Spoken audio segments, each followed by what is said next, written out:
Pero ¿cuál? Haciendo un corte de caja a 3 años y 6 meses, le preguntamos a Jorge Luis Sierra Guzmán esto y ya se encuentra con nosotros. Jorge Luis Sierra, muy buenos días, bienvenido. El micrófono, José Luis. Ya lo aprendí. ¿Qué tal? Muy buenos días. Me da mucho gusto verlos.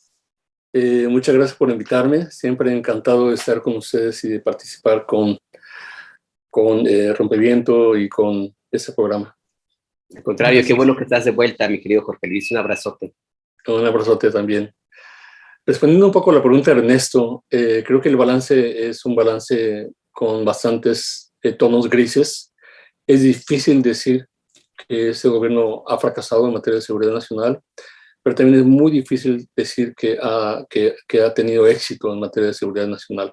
Por eso creo que es un balance con muchos grises, mientras que ha habido, sí, avances evidentes en materia de seguridad. Por ejemplo, hay un avance evidente, digamos, en la cantidad de droga confiscada y planteos erradicados que el gobierno presume, pues es una pérdida causada al crimen organizado de cerca de 1.400 millones de pesos en la industria de la marihuana y de la siembra de heroína. Sin embargo, hay otros negocios que siguen siendo reportados como negocios, digamos, que no han tenido una baja significativa, como es el caso, por ejemplo, de cerca de 6.6 millones de actos de extorsión en diferentes poblaciones de México. Esas cifras son las que de alguna manera siempre están, digamos, oponiéndose unas a otras, y es difícil determinar exactamente si esta estrategia está teniendo éxito o no. En términos generales e históricamente, las estrategias de seguridad nacional en México, incluidas las del PRI, las del PAN y ahora las de Morena, no han tenido éxito, si uno hace una evaluación histórica. Y creo que hay una tendencia histórica precisamente a que las organizaciones criminales van evolucionando o van modificándose o se van diluyendo y van haciendo organizaciones nuevas, unas van reemplazando las otras, pero en términos generales el fenómeno como tal de delincuencia organizada es un fenómeno que se ha mantenido a lo largo de los años y podemos decir que ha tenido la capacidad, la resiliencia para poder soportar las estrategias que han tenido diferentes gobiernos para su contención. En el caso del presidente Andrés Manuel López Obrador, él ha elegido más bien una figura de una institución intermedia, que en este caso sería la Guardia Nacional. O sea, no es la policía, no es el ejército directamente, sino es una Guardia Nacional la encargada de combatir el impacto de contener a la delincuencia organizada. Según la estrategia de ese gobierno, se ha tratado de mantener a través de actos de inteligencia, de operaciones de inteligencia que permitan, digamos, dar golpes de fuerza en espacios muy sensibles para el poder y la capacidad que tiene el crimen organizado.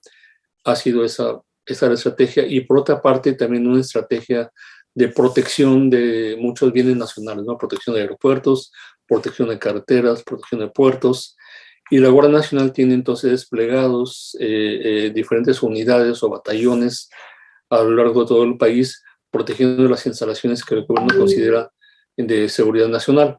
En ese sentido, creo que podríamos hablar de una contención efectiva, por ejemplo, del fenómeno del robo de petróleo o del robo de combustible, que en un principio del gobierno era un fenómeno que estaba aparentemente desbordado y que originó incluso, si ustedes bien recuerdan, originó una escasez de gasolina en mucha parte del país y colas interminables de personas que querían comprar gasolina. Eso me parece que se terminó y hubo una estrategia efectiva para contener los efectos de esa parte del crimen organizado. Sin embargo, todavía está, digamos, el fantasma del crimen organizado presente, porque sí sabemos que la hipótesis más probable es que el crimen organizado esté incrustado en esferas gubernamentales aún de este gobierno, y que eso les permite a este crimen organizado mantener una estructura intacta, movible, adaptable a las circunstancias, y que ha conservado, digamos, el poder en diferentes regiones del país, ¿no? Entonces ha sido un balance, como yo les refiero, un balance muy de grises, pintado de grises. México, sin embargo, no ha podido, digamos, abandonar como, su lugar como uno de los países con más delincuencia organizada en el mundo. En evaluaciones recientes, México está en cuarto lugar, solamente por debajo de países como Congo, Colombia, en América Latina, o Myanmar, en la región asiática. México tiene, digamos, grupos organizados que están de alguna manera también controlando, no digo que controlando territorio a la manera de una fuerza insurgente, pero sí controlando, digamos, las medidas efectivas de gobierno, aunque sea de una manera violenta y coercitiva. Los gobiernos no pueden funcionar bien porque ahí está el crimen organizado. Los gobiernos locales no tienen capacidad de actuar porque ahí está el crimen organizado.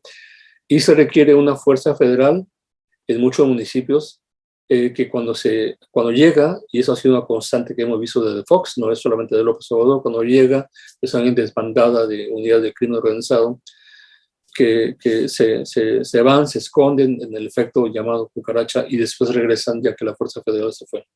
Entonces, para una fuerza como la que tiene ahorita el país, pues es prácticamente imposible cubrir todo el territorio nacional, a menos que el gobierno esté dispuesto a cumplir una estrategia de militarización total, con ocupación territorial y control por parte de Fuerzas Armadas. Eso no es posible. Lo que ha sido intentos, ha habido militarización de áreas importantes de la seguridad nacional, ha habido incremento en la participación de los militares, pero también de alguna forma, digamos, la estrategia elegida, dudo mucho que dé resultados en el corto plazo. ¿Por qué? Porque es una estrategia de, primero, contención a nivel de una barrera de protección a instalaciones estratégicas. Dos, es impulso a través de programas de desarrollo a zonas que han sido tradicionalmente consideradas como de reclutamiento de crimen organizado. Más bien es un enfoque preventivo. Y por la otra es utilizar la inteligencia para dar golpes más quirúrgicos al crimen organizado. Eso puede dar efectos, pero si hubiera una política transeccional donde pudiera haber una continuidad en el ejercicio de esa estrategia. Sin embargo, pensamos que posiblemente no ocurra esta continuidad. Ya ha habido diversas discusiones sobre si va a seguir Morena en el poder después de que termine el gobierno de López Obrador. Digamos, las experiencias recientes en el país indican, y eso es una elección federal tras elección federal, que las personas que los presidentes intentan poner, digamos, como presidentes en el siguiente sexenio no quedan como presidentes, ¿no? Que fue el caso, digamos, desde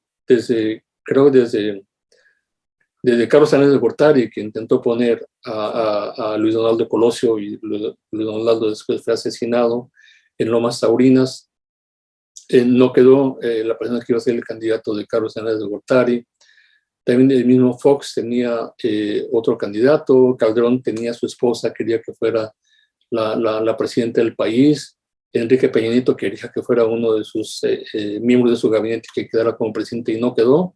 Y ahora está la duda de realmente si Andrés Manuel López Obrador va a lograr que un miembro de su gabinete o un miembro relevante de Morena se confirme, digamos, como la fuerza predominante política en el gobierno federal. Eso está todavía en duda. Entonces, si eso está en duda, también es razonable pensar que las estrategias de seguridad nacional existentes son de corto plazo y que para cambiar esa zona de gris y ponerla más definida, tendríamos que ver una continuidad. Pero eso también, como ustedes lo saben, no siempre es posible. Cuando llega un nuevo presidente, cambia la política. El presidente López Obrador anuló a la Policía Federal. El presidente Fox continuó con la Policía Federal Preventiva que había creado el presidente Zedillo, pero después Calderón ya no siguió más con la Policía Federal Preventiva.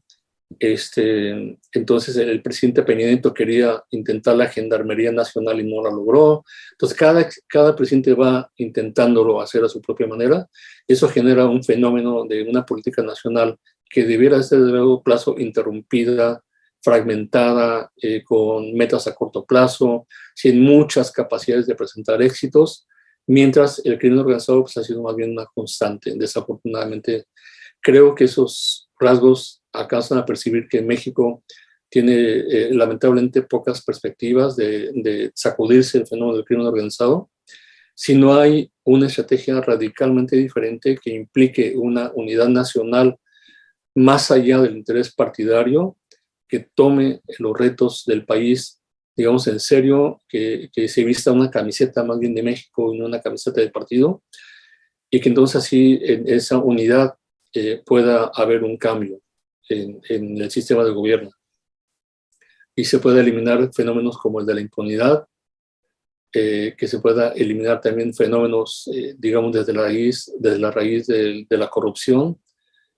y que pueda atenderse también, por otra parte, el fenómeno de la violencia, porque la violencia sigue estando ahí y muchas comunidades siguen viviendo la violencia, ¿no? Entonces no basta, desafortunadamente, con buenos deseos. Es necesario plantear ese tipo de estrategias más que debieran de lograr un acuerdo nacional entre los partidos y las diferentes fuerzas políticas, pero estamos viendo que en realidad no hay del todo las condiciones para que eso sea posible.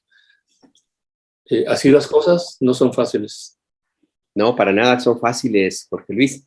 Y este planteamiento que tú señalas, pues es muy claro, es verdad. No, Morena no tiene asegurada la presidencia de la República a partir de 2024, a pesar de el control territorial que puede llegar a tener con una cantidad importante de gobernadores que fueron postulados por ese partido político. Eso no significa que todos sean o realmente militantes, militantes de Morena, o dos, que estén de acuerdo con las tesis que plantea el proyecto político de la 4T que creó el presidente López Obrador. Pero hay algo que a mí me parece que es importante también, me parece que es importante tu punto de vista, Jorge Luis. Hay algo que sí ha permanecido a lo largo de los distintos gobiernos, que es el uso de militares en tareas de seguridad pública. Y por una razón u otra, por necesidad o por una convicción de cada gobierno, han estado allí, y con López Obrador se ha incrementado de una u otra forma. En ese sentido, ¿tú ves correcto el incremento de militares en tareas de seguridad? La Guardia Nacional es un ejemplo clarísimo, por más que sea una corporación que se le quiera dar todavía el cariz de civil, pues tiene un componente importante de militares. Esto sí puede trascender. ¿Y hasta dónde la evaluación que tú tienes, Jorge Luis? Militares en tareas de seguridad pública en contra de delincuencia organizada, bajo esta tesis de abrazos, no balazos. ¿Cómo ves tú este balance y lo que viene en adelante? Hay un tema que está poco discutido, que es el tema de quién compone la Guardia Nacional. Y me parece que la tendencia casi siempre en diferentes gobiernos, cuando se trata de crear una fuerza intermedia, es utilizar los recursos de la policía militar. Entonces se reclutan a batallones enteros de la policía militar para los efectos de una fuerza intermedia. Y el tema de la policía militar es todo un tema militar porque, en primer lugar, creo que no hay una claridad muy palpable en dos áreas de la policía militar. Una es que no hay una claridad tan palpable en cómo se reclutan los elementos de la policía militar. Y segundo, tampoco hay una claridad en cómo los elementos de la policía militar pueden ascender dentro del sector militar. Eso tampoco está definido. Lo que hay y lo que existe es que la policía militar o los dirigentes de las policías militares no pueden seguirlo siendo si quieren ascender a una posición de general o quieren ascender a una posición de coronel, porque no hay esos grados para la policía militar. Y en parte eso obedece a que, digamos, la policía militar, que en realidad estaría funcionando internamente con un mecanismo de rendición de cuentas y de control, de investigación interna, tampoco las propias Fuerzas Armadas le han dado la capacidad a la policía militar de investigarse, porque sería tanto como hacer un germen de control interno que quizá en esos momentos las Fuerzas Armadas no desean. Entonces, por lo tanto, las policías militares se han mantenido un poco como recluidas, un poco abandonadas, dejadas pues al enfrentamiento directo con la criminalidad organizada sin haber tenido una preparación suficiente. Entonces, eso es a veces lo que pasa, ¿no? Que de no ser, digamos, como ocurrió en el sexenio del presidente Zedillo o del presidente Fox, que eran grupos aeromóviles de fuerzas especiales quienes combatían directamente a las unidades de crimen organizado, ahora son elementos de la Guardia Nacional, pero ya no son esas fuerzas especiales entrenadas, sino ya son más bien elementos de la Policía Militar, donde además se integran antiguos elementos de la Policía Federal que fueron también partícipes en la formación de la Policía, de la Guardia Nacional. Entonces, esta mezcla de personas que no tienen o que no han tenido la posibilidad de contar con una capacitación, digamos, histórica, relevante para combatir un fenómeno tan fuerte como el crimen organizado, pues ha prácticamente dejado al gobierno en una condición en la cual sí crea una fuerza, pero la fuerza tampoco ha demostrado capacidades medibles, tangibles, de control de la actividad delictiva en el país. Entonces ahí está el cuerpo, y yo creo que el cuerpo de la Guardia Nacional coincide con muchas observaciones de muchos académicos que estaban y que han venido diciendo que era importante empezar una desmilitarización de la seguridad pública a través de un cuerpo intermedio. Y hay experiencias en América Latina. Sin embargo, Alberto, desgraciadamente las experiencias de los grupos de fuerza intermedia ha sucumbido a los intentos de militarización, y ahora ya hay grupos de fuerza intermedia, pero que están dirigidos directamente por el Instituto Militar, y se ha perdido entonces esa capacidad de autonomía como civil, ese carácter civil de las fuerzas intermedias. En el caso de la Guardia Nacional, creo que sigue estando dirigida por militares, sigue habiendo una dependencia de la institución militar. En realidad, las unidades que conforman a la Guardia Nacional siguen estando dentro de las Fuerzas Armadas, porque desde ahí viene su salario. No se han desintegrado de las Fuerzas Armadas, y sigue siendo de alguna forma una extensión de las Fuerzas Armadas, una cierta forma de militarización. Es algo que incluso está como en el medio de la militarización y la paramilitarización, porque hay elementos civiles, hay un híbrido allí que en realidad institucionalmente es como extraño. Requerirían también una revisión mucho más estratégica y de resultados para poder conformarse entonces ya una Guardia Nacional con otros modelos, ¿no?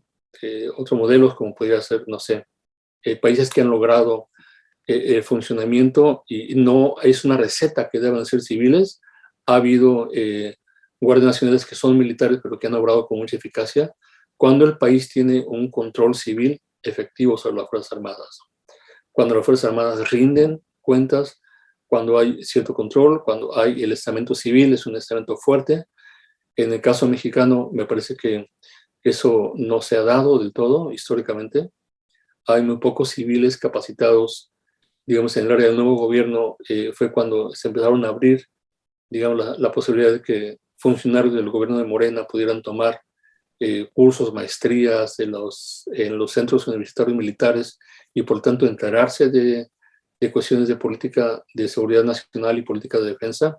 Pero antes eso no existía, porque las escuelas militares estaban concentradas nada más para funcionarios del Partido de Acción Nacional o funcionarios del PRI, que eran los que habían estado dentro del gobierno. Ahora ya empiezan una nueva generación, pero esta cultura de elementos de defensa y elementos de política de defensa y de seguridad nacional en un movimiento como es Morena, apenas se está conformando. Todavía no se ve una expresión real, en el sentido de que este grupo que actualmente está en el poder tenga una claridad estratégica efectiva para definir las políticas de seguridad nacional del país. Todavía no está así. El presidente López Obrador ha más bien ideado una estrategia que tendería a atacar el problema del crimen organizado desde la obstaculización del reclutamiento de jóvenes a través de sus políticas, como por ejemplo Jóvenes Construyen un Futuro, darle a las personas desempleadas, jóvenes desempleados que no estudian, no trabajan, la posibilidad de un empleo, una capacitación en zonas donde ellos podrían ser víctimas del reclutamiento del crimen organizado. En las propias investigaciones que hemos hecho, nos hemos dado cuenta que el fenómeno de reclutamiento ha sido muy grave. Actualmente, por ejemplo, una buena parte, se calcula que cerca del 8% de los niños indígenas de Chiapas, por ejemplo, están a mercedes del reclutamiento. Y que las bandas criminales que operan, por ejemplo, que han convertido a San Cristóbal de las Casas, de un pueblo mágico, a ser una ciudad azotada por bandas delictivas como los motonetos, es una realidad que ahora se está enfrentando en una ciudad en la que antes era impensable, ¿no? Tener esa vivencia. Y así como esa, han sido otros los municipios que han visto afectados. Pues claro, el presidente tiene razón en atacarlo por el lado preventivo y atacarlo del lado del reclutamiento. Ha sido una estrategia incluso en otros países para atacar el tema del terrorismo. Podemos militarizar la lucha antiterrorista, pero a largo plazo es más efectivo atacar las raíces e impedir que más jóvenes sigan siendo reclutados por grupos terroristas. En el caso mexicano tendría que ser lo mismo, pero los resultados de eso serían en años, más allá de los 2 años y medio que le quedan al gobierno. Gracias, Jorge Luis Sierra. Pues son varios temas que sabemos que no nos va a dar la vida ahorita para poder abordarlos, pero déjame preguntarte así, en términos de la estrategia del presidente Andrés Manuel López Obrador en materia de seguridad nacional. Alberto comentaba ahorita, por ejemplo, de la Guardia Nacional, y es algo que hemos estado pues hablando aquí, el papel y la función específica que tiene la Guardia Nacional, si hay una claridad o no en ese sentido.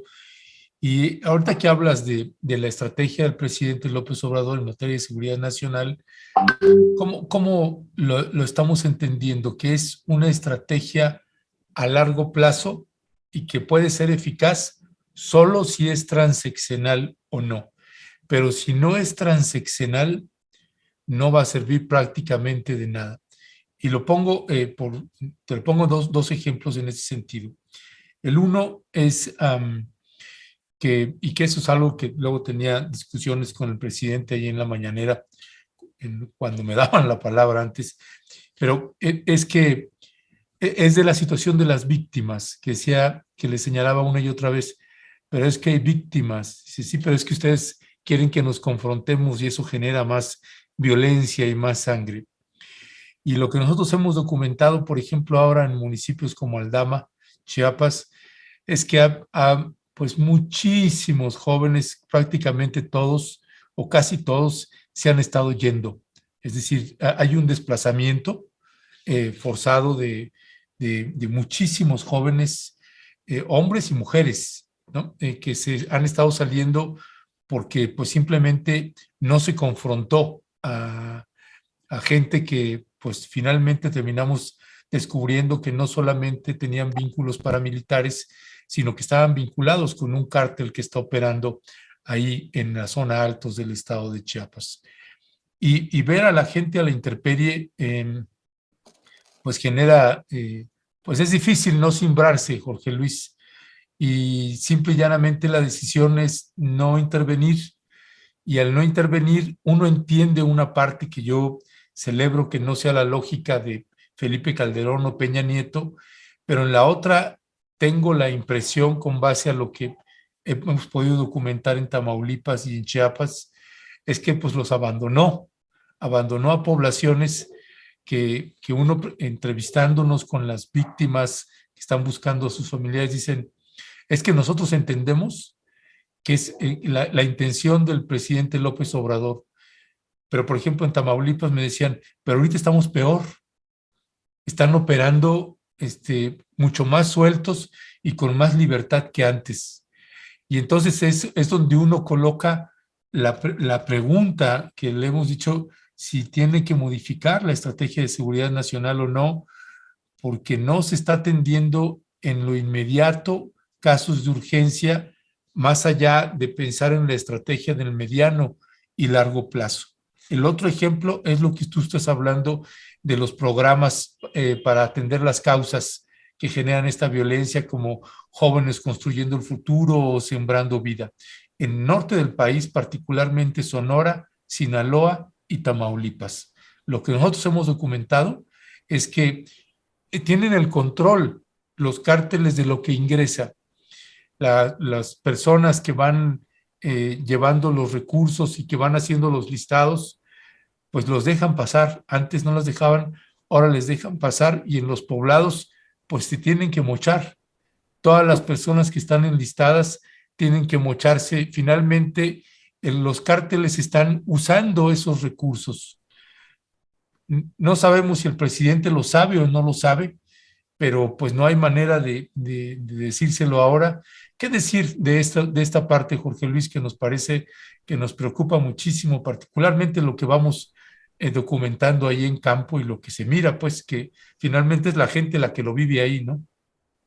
Es un tema súper complejo, Ernesto, porque sí he notado que en algunos casos de tanta emergencia y tanta necesidad de una comunidades absolutamente vulnerables al crimen organizado, realmente el reclamo es porque si tienen ustedes Fuerzas Armadas, porque no están operando aquí, ¿no? Porque no están conteniendo al Cártel Jalisco Nueva Generación de todos los estragos que está causando en Michoacán, porque no está conteniendo al crimen organizado todos los estragos que está realizando, digamos, en la zona norte del estado de Sonora, ¿no?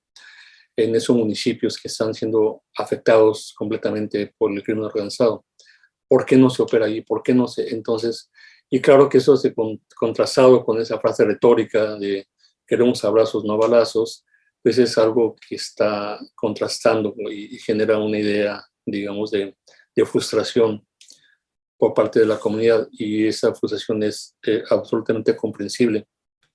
Creo yo que una estrategia de seguridad debiera basarse principalmente, si no se quiere llegar a los niveles de violencia que llegó el presidente Calderón, debiera de basarse en dos cosas principales. Uno es fortalecer el sistema de inteligencia para que los sistemas de inteligencia, tanto de manera estratégica como operacional, le permitan al gobierno tener efectividad en sus acciones de seguridad.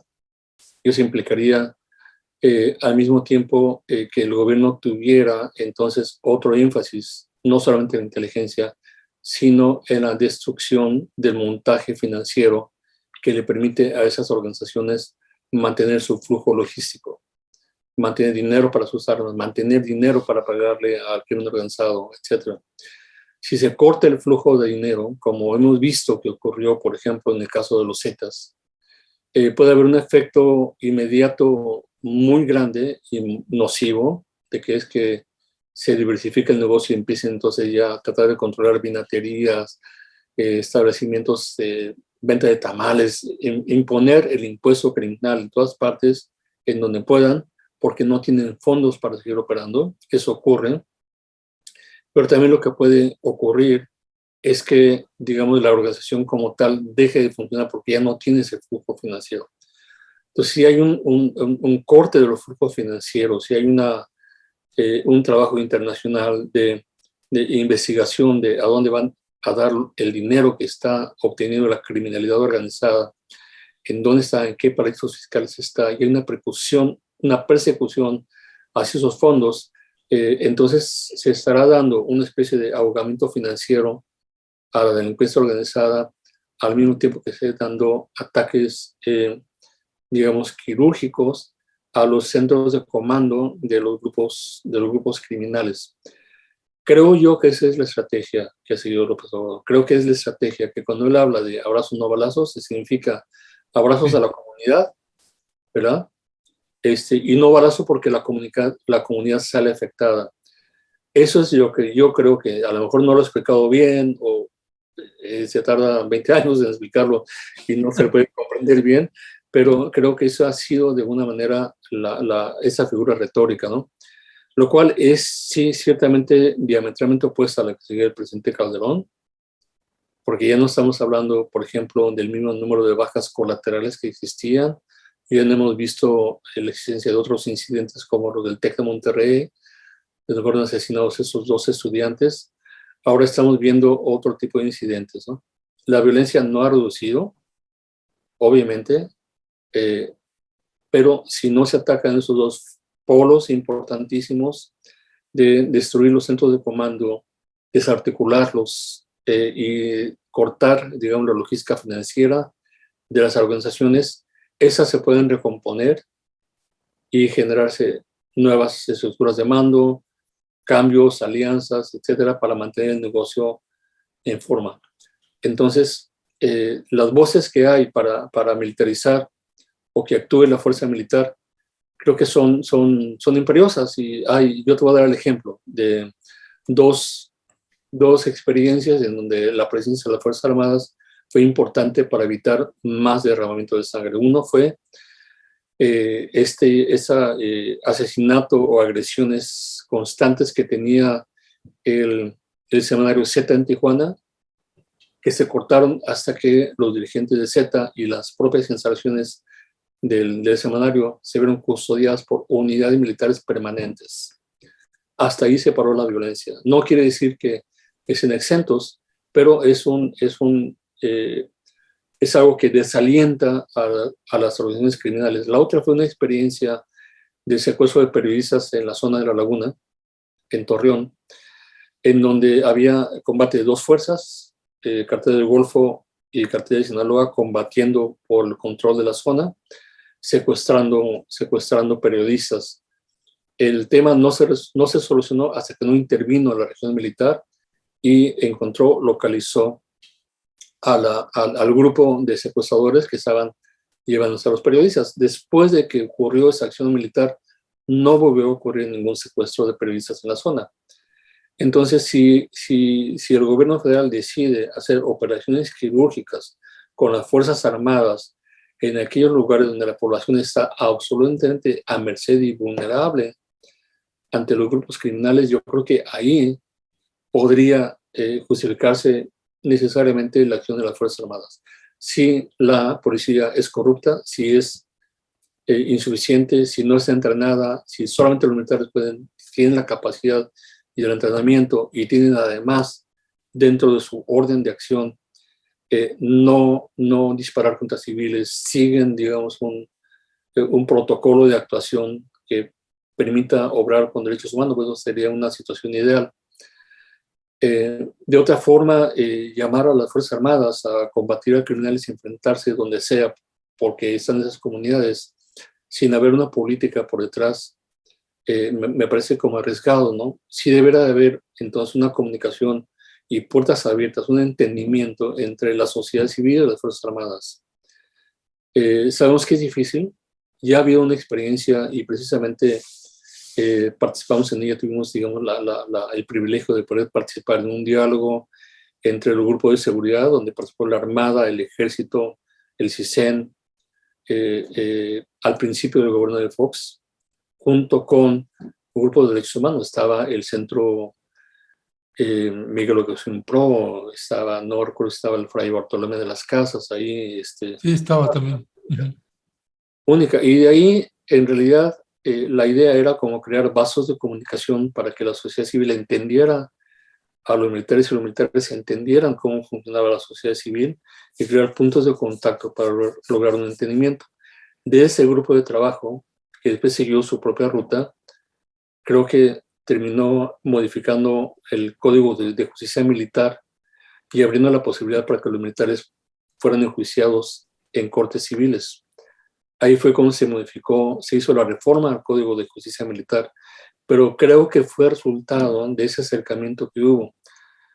Entonces, ese tipo de acercamientos creo que son necesarios. Digo, puede haber que haya tamborazos y gritos y todo eso, pero si al final de cuentas hay un cierto entendimiento y se abren las puertas para escuchar el punto de vista de la sociedad civil en ese campo, creo que las políticas de seguridad y defensa podrían modificarse y tener una retroalimentación por parte de la gente que está tratando con las víctimas de la desaparición forzada, con la gente que está tratando contra las víctimas